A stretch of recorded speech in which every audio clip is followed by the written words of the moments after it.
안녕하십니까? 권혁기 목사입니다.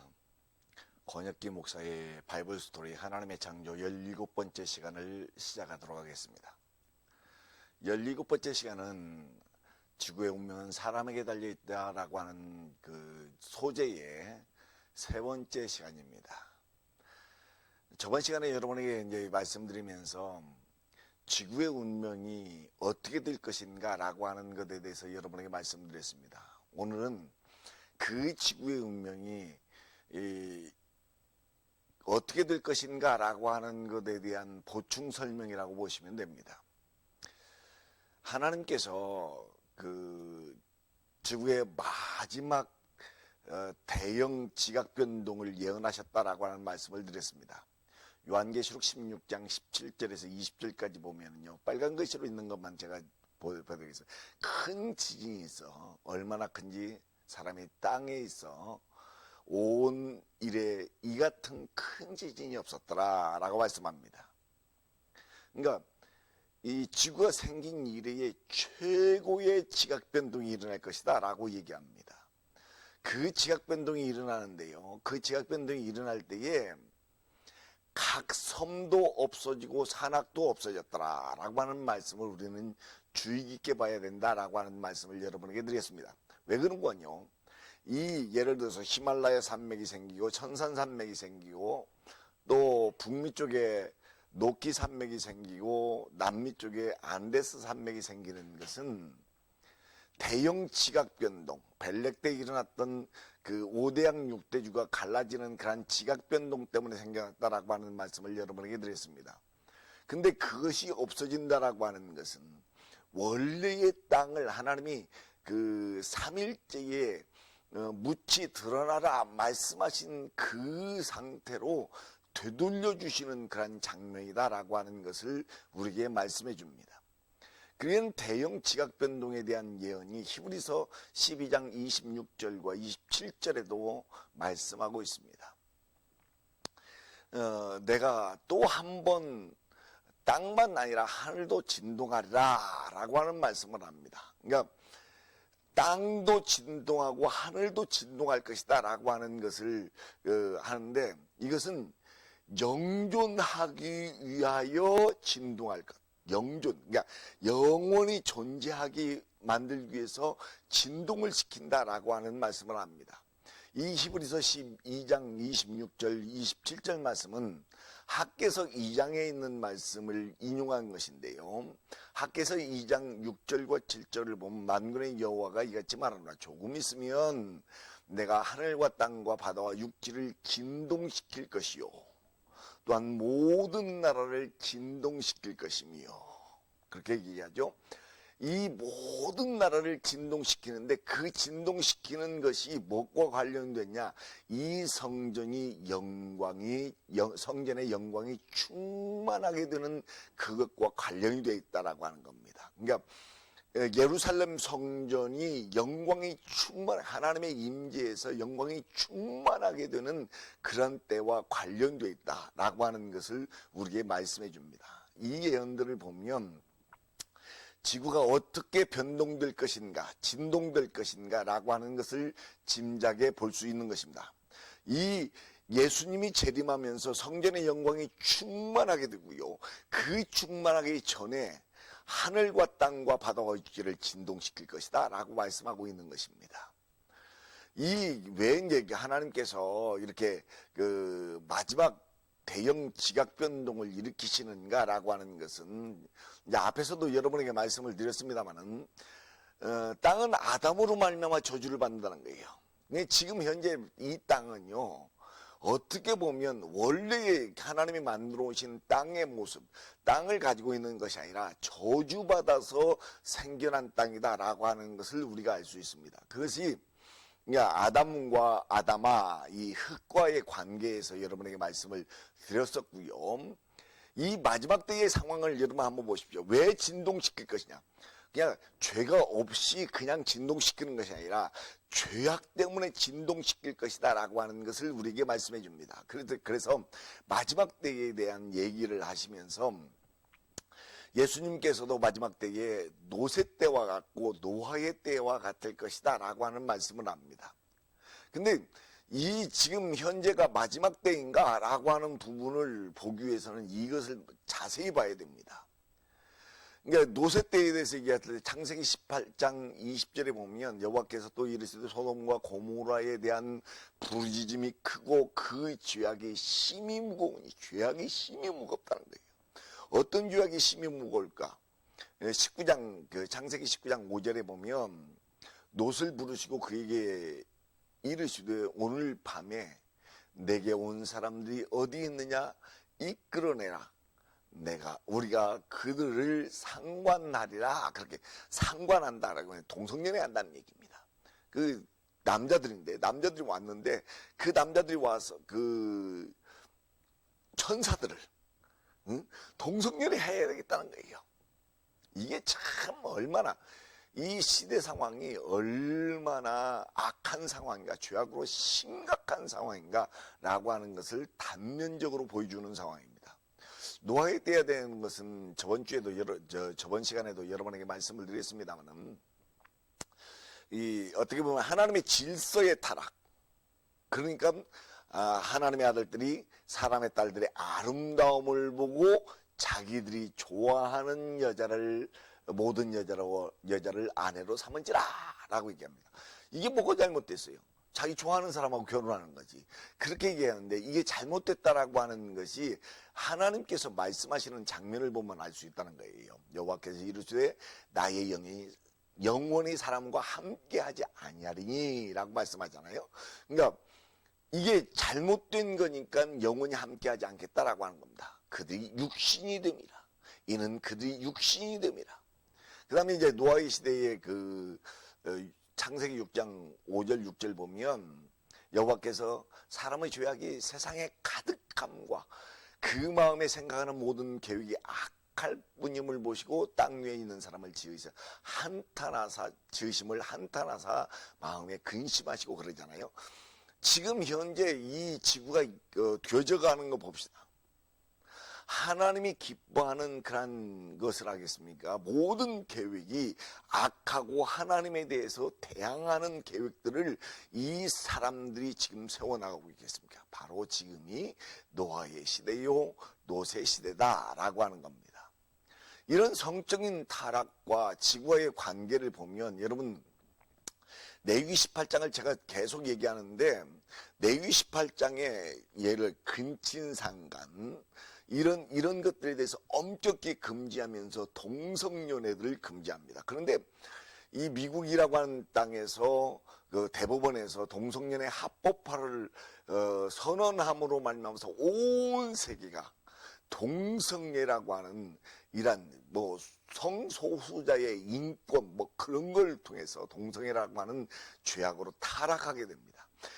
또 한 가지는 이제 그 수간이라고 하는 짐승과의 그 성적 관계 이런 것들을 하면 이런 것들로 통해서 이런 것들을 함으로 말미암아서 이 가나안 땅의 칠족속이 멸망하게 됐다는 겁니다.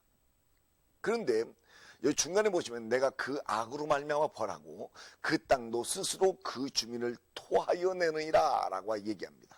이런 죄악을 범하면 이 죄악 때문에 땅도 스스로 주민을 토하여 내는 거예요. 이 주민을 토하여 낸다는 것은 전쟁이 일어나고 기근이 일어나고 이 사람이 살지 못하는 땅으로 바뀌어지고 이런 것들을 얘기하는 것입니다. 그런데 빨간 글씨로 된 거 보십시오. 그러므로 곧 너희 종족이나 혹 너희 중에 거류하는 거류이냐 내 규례와 법도를 지키고 이런 가증한 일의 하나라도 행하지 말라는 거예요. 왜? 마지막 보십시오. 그 땅이 너희가 있기 전 주민을 토함같이 너희를 토할까 하느냐. 그 사람들은 이방 사람이니까 토해내지만 이 사람들은 하나님의 백성인데 토해내요? 아니요. 하나님의 백성도 마찬가지입니다. 그런 이 말씀대로 그대로 되어진 예들을 우리가 보겠습니다. 북쪽 이스라엘의 멸망과 영적인 음행에 대해서 호세아서 6장에 이렇게 얘기합니다. 나는 인애를 원하고 제사를 원치 않냐며 번제보다 하나님을 아는 것을 원하노라. 그들은 아담처럼 언약을 버리고 거기서 나를 반역하였습니다. 그러니까 하나님을 버리고 반역했다는 거예요. 길앗은 악을 행하는 자의 고울이라. 피 발자국으로 가득 찼도다. 강도떼가 사람을 기다림 같이 제사장의 무리가 세겜 길에서 살인하니 그들이 사악을 행하였느니라. 내가 이스라엘 집에서 가증한 일을 보았나니 거기서 에브라임은 음행하였고 이스라엘은 더럽혀졌느니라. 북쪽 이스라엘의 상황을 얘기합니다. 음행하였고 영적인 음행을 행했다는 거예요.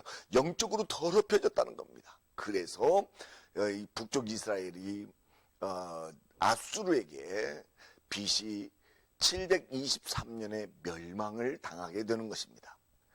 이제 남쪽 유다를 한번 보겠습니다. 남쪽 유다의 멸망과 영적인 음란. 남쪽 유다는 BC 587년에 느부갓네살 왕에 의해서 멸망을 당합니다.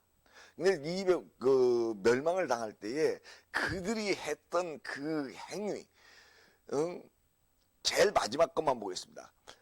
심히 행음하되 아직도 족한 줄 알지 못하였느니라. 그러니까 계속해서 음행하고 음행하되 음란히 행하고 음란히 행하되 그 더러운 행실로 음욕이 차지 아니하여서 또 아수르 사람과 행음하였고 그들과 행음하기도 아직 부족해서 장사하는 땅인 갈대 사람들하고도 행음하게 되었다. 영적인 행음 때문에 이 이스라엘이 멸망하게 되었다라고 하는 것을 말씀합니다. 그러니까 옛날에 북쪽 이스라엘이나 남쪽 유다가 멸망한 것은 이런 영적인 음란 때문에, 영적인 음행 때문에 이렇게 멸망을 당하게 됐다라고 하는 것을 얘기합니다. 그러면 현재 이스라엘에 대한 전쟁에 대해서 한번 살펴보겠습니다. 지금 현재 이스라엘 땅에 대해서 전쟁이 예언되어 있습니다. 에스겔서 38장 1절에서 7절까지 보면 곡의 왕 마곡이 이끄는 연합군과의 전쟁을 얘기합니다. 이 마곡의 왕인 이 곡이 이끌어낼 때에 중간에 보면 주 여호와께서 이같이 말씀하시기를 노스와 메섹과 두발 왕 고가 내가 너를 대적하여 너를 돌이켜 갈고리어 내 아가를 깨고 너와 말과 기바병 곧 내 온 군대를 이끌어내 완전한 갑옷을 입고 큰 방패와 작은 방패를 가지며 칼을 잡은 큰 무리와 그들과 함께한 방패와 투구를 갖춘 바사와 구스와 붓과 고멜과 그 모든 떼와 북쪽 끝 도갈마 족속과 그 모든 때 곧 많은 백성의 무리를 너와 함께 이끌어내리라. 하나님께서 그 전쟁을 예비하셨다는 겁니다. 그러면 뭐 이스라엘이 전쟁이 일어나면 그냥 전쟁이 일어나는 것이 아니라 이러한 전쟁이 왜 일어날 것인가 라고 하는 것을 보면 언제 일어날 것인가를 먼저 보겠습니다. 여러 날 후 말년에 last year 말년에 그러니까 이 세상의 종말에 그 말입니다. 종말에 이 세상 끝에 일어나는데 그 끝이 언제냐? 그 땅 백성은 이스라엘 땅 백성은 칼에서 벗어나서 그러니까 칼에서 벗어났어. 그 칼에서 벗어난 상황이 어떤 상황이에요? 이 나치의 그 학살 가운데서 벗어나서 여러 나라들에서 모여서 이방에서 나와 다 평안히 거하고 있는 중이에요. 지금 상황이에요. 지금 상황이에요. 그러니까 언제 일어날 것인가? 이 이후에 지금 상황 가운데서 일어날 가능성이 대두되고 있는 겁니다. 또 한 가지는 요엘서 2장 1절에서 3절까지 보면 그 날을 얘기하는 어둡고 캄캄한 날이요 짙은 구름이 덮인 날이라는 게 캄캄한 날에 이 전쟁이 일어날 거란 거예요. 이 전쟁이. 응? 캄캄한 날에. 응? 이제 저번에 그 절기에 대해서 얘기하면서 이게 바로 나팔절에 일어날 것이다 라고 여러분에게 말씀드렸어요. 왜? 나팔절은요 금음입니다. 달이 없는 날이에요. 그러니까 어둡고 캄캄한 날입니다. 응? 이 날에 일어날 것이다 라고 하는 얘기를 여러분에게 말씀을 드렸습니다. 그러니까 나팔절에 일어나는데 이 지금 현재 그 원인이 뭘까? 첫 번째 원인은 여러 생각이 나서 악한 꾀를 내어 말하기를, 그렇게 악한 꾀를 내서 말하기를, 예, 백성에게, 그 거주하는 백성에게 나가 물건을 겁탈하며 노력하리라 하고, 물건을 겁탈하고 노력하겠다는 거예요. 그 어떤 물건을 그냥 제일 마지막에 보면 내가 내 무리를 모아 노력하고자 하느냐, 은과 금을 빼앗으며 짐승과 제물을 빼앗으며 물건을 크게 약탈하고자 하느냐. 저는 이 말씀에 참 퀘스천 마크가 있었어요. 외국문이 이스라엘은 이 지하자원이 풍부한 나라가 아닙니다. 그런데 요즘 들어서 깜짝 놀란 사건이 하나가 생겼어요. 그 생긴 사건이 뭔 거니? 이스라엘에 석유 매장량이 세계 2위라는 거 아십니까? 그것도 석유가 발견된 것은 2003년도에 석유가 발견됐고요. 이 석유가 개발돼서 이제 생산하기 시작한 것이 2019년 2월에 첫 생산이 하기 시작했습니다. 예, 지중해 쪽에서 나오는 그런 석유인데요. 이미 천연가스는요. 지금 미국의 매장량만큼 이 천연가스 매장량을 가지고 있는 게 이스라엘입니다. 그러니까 그런 물건을 쟁취하기 위해서 이 전쟁을 일으킨다라고 성경은 얘기합니다. 그런데 또 한 가지 우리가 살펴봐야 되는 것은 이스라엘의 현 상황들, 영적인 상황을 한번 살펴봐야 되겠다는 거예요. 자, 이스라엘의 전쟁이 일어나는 그 영적인 상황들, 제가 사진을 2개를 캡처를 해서 여러분들에게 보여주는데, 사진의 윗그림은 부엘세바에서 그 동성애 축제를 하는 사진입니다. 그 다음에 사진의 밑에 그림은요, 텔아비브에서 텔아비브가 해변가잖아요. 그 해변가에서 동성애 축제를 하는 그런 사진입니다. 여러분, 놀라지 마십시오. 이스라엘은요, 6월 한 달 동안 동성애 축제를 대대적으로 벌입니다. 그것도 세계에서 최고 큰 축제입니다. 얼마나 큰 축제냐? 그 모인 인원이 20만 명이 모여서 동성애 축제를 하고 있습니다. 그런데 너무너무 희한한 것은요, 너무너무 아이러니한 것은 텔아비브의 시장도 동성애자입니다. 이스라엘의 현 법무부 장관도 동성애자입니다. 얼마 전에 그 이스라엘 교육부 장관이 이 동성애자는 치료할 수 있습니다라고 한번 방송에서 인터뷰했다가 난리가 난 적이 있어요. 왜 난리가 났습니까? 이 성소수자를 보호하지 않고 그들의 인권을 보호하지 않는다고 이스라엘 전체가 일어나서 난리를 쳤습니다. 그 난리의 원인을 우리가 살펴보면 한 3, 4년 전까지만 해도요, 진짜 그 정통 유대인들, 그러니까 유대교를 믿는 정통 초정통파 유대인들을 대상으로 여론조사를 했어요. 여론조사를 했는데 그 여론조사 가운데서 몇 퍼센트가 찬성했는데 한 20% 정도, 10% 정도 찬성을 했어요. 한 3, 4년 전까지만 해도. 근데 올해 들어와서 이 동성애에 대한 허용해도 되겠냐라고 하는 것을 했는데, 그 동성애에 대해서 54%인가요? 54%가 그 정통파 유대교인들, 초정통파 유대교, 진짜 하나님밖에 모르는 그런 유대인들이 그걸 허용해야 된다라고 찬동을 했다는 겁니다. 지금 현재 이스라엘의 상황이 이렇습니다. 이런 상황이 레위기 18장의 말씀과 맞아들어가서 그들을 쳐냅니다. 그런데 이번 전쟁은요, 이스라엘을 다른 데 쫓아내기 위한 전쟁이 아니라 이스라엘을 정화시키기 위한 전쟁입니다. 이 전쟁을 통해서 하나님이 어떻게 하시려고 하느냐라고 하는 것을 성경에서 얘기하고 있는데, 첫 번째 것은요, 예수가 메시아임을 발견하는 계기가 된다는 거예요. 스가랴서 12장 10절에 보면 내가라고 한 게 그 여호와께서 그 말입니다. 내가 다윗과 예루살렘 주민에게 은총과 간구하는 심령을 부어주겠다는 거예요. 근데 그 부어주니까 어떤 결과를 낳냐? 그들이 그 찌른 바 그를 보고, 우리 성경에는 그를 보고라고 얘기했지만 나를 보고, 원문 성경에는 나를 보고 그럽니다. 나를 보고 그를 위하여 애통하기를 독자를 위하여 애통하다며 그를 위하여 통곡하기를 장자를 위하여 통곡하다. 이 통곡하는 모습이 어디에 나와 있냐? 에스겔서 2장에 보면 그 통곡하는 모습을 자세히 얘기하고 있습니다.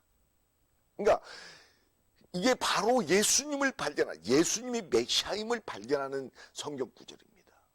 근데 이런 것을 발견할 뿐만 아니라 스가랴서 13장 1절에 보면 그날이 어떤 날이냐? 속죄일입니다. 그 속죄일에 죄와 더러움을 씻는 셈, 속죄하는 셈이 다윗 족속과 예루살렘 주민을 위하여 열리리라 말씀합니다. 그리고 그게 열리고 나면 요엘서 2장 28절에 얘기하는 것처럼 내가 내 영을 만민에게 부어주겠다라고 얘기합니다. 그 만민에게 부어줘서 나타나는 현상은 바로 스가랴서 13장 2절부터 쭉 얘기하고 있습니다. 그러니까 이 이스라엘 전쟁이 일어나면서 그 전쟁을 통해서 예수님이 메시아인 걸 발견하고 예수님을 메시아로 인정하게 되는 놀라운 역사를 발견할 뿐만 아니라 그들에게 성령이 부어지고 그들에게 예언의 능력과 모든 능력이 이스라엘 백성들에게 주어지리라 라고 하는 말씀을 성경에서 하고 있다라고 하는 것입니다. 이것이 내가 절기를 얘기하면서 나팔절과 속죄일과 관련되어 있다라고 하는 것을 여러분에게 말씀을 드렸습니다. 이제 더 자세한 내용은 여러분들이 그 유튜브 방송 가운데서 절기에 대한 얘기를 했을 때 그 절기를 찾아보시면 더 자세한 방송을 들어볼 수가 있습니다. 그러면 이 이스라엘 전쟁과 마지막 지각변동, 그 지각변동을 얘기하면서 이 얘기를 했는데, 지각변동은 뭐냐, 무슨 일이냐? 이스라엘과 전쟁은 종말의 시작입니다. 여러분 누가복음 21장 20절에 보면 너희가 예루살렘이 군대들에게 애워싸인 것을 보거든 그 멸망이 가까운 줄 알라 라고 말씀합니다. 마태복음 24장 8절 20절에 보면 이 모든 것은 재난의 시작이다 라고 얘기합니다. 이는 그때에 큰 환란이 있겠으며 창세로부터 지금까지 이런 환란이 없고 후에도 없으리라 라고 말씀합니다. 그러니까 이스라엘 전쟁은 이 대환란의 시작을 얘기하고 있는 그런 발화점, 볼 수 있는 시작점이다 라고 하는 겁니다. 그런데 이 마지막 지각변동 뭐냐? 종말의 끝이다 라고 얘기하는 겁니다. 넷째 천사, 이게 하나님의 그 대접재앙의 마지막 일곱째 그 대접재앙을 얘기하는데요. 일곱째 천사가 그 대접을 공중에 쏟음에 큰 음성이 성전에서부터 보좌로부터 나서 이르되 되었다. It is done. 이 말이 끝났다 그 말입니다. 끝났다. 이제 인류의 역사는 끝났다 그 말이에요. 지구의 그 죄악의 역사는 끝났다 그 말입니다. 그러면서 끝나면서 뭐가 일어나요? 대접재앙 가운데서 대지각변동, 마지막 대지각변동이 일어나고 그 지각변동 가운데 섬도 없어지고 산악도 간대가 없더라 말씀하시는 그 말씀의 그 앞에 부분이 요한계시록 17장 17절입니다. 여러분, 이게 바로 하나님의 그 역사 주관입니다. 역사 주관이에요. 그러니까 역사라고 하는 것은 이 종말을 향해서 나가는데 지금 현재 어디에 서 있냐? 종말의 시작, 이 대종말의 시작점에 우리가 서 있다라고 하는 것을 잊어서는 안 됩니다. 여러분 준비하십시오. 준비하는 자만이 하나님이 여러분을 귀한 종으로 인정하실 것입니다. 권혁기 목사였습니다. 다음 시간에 뵙겠습니다. 감사합니다.